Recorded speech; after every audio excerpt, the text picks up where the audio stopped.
तर आज मी मस्तपैकी शेंगाची सुक्की भाजी बनवणार आहे, खूप छान अशी.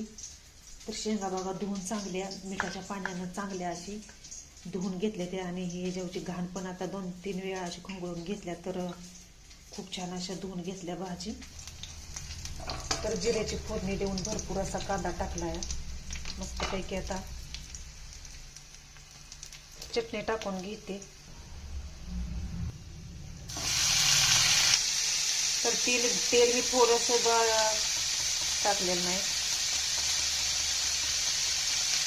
तर आता मला टाकायचं आहे शेंगदाण्याचं कूट भरपूर असं.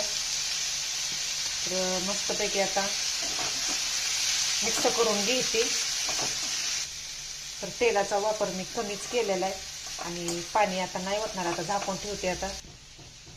तर आता खूप छान अशी आपली भाजी शिजली. आता मस्तच झटकीपट होऊन जाते, उशीर लागत नाही.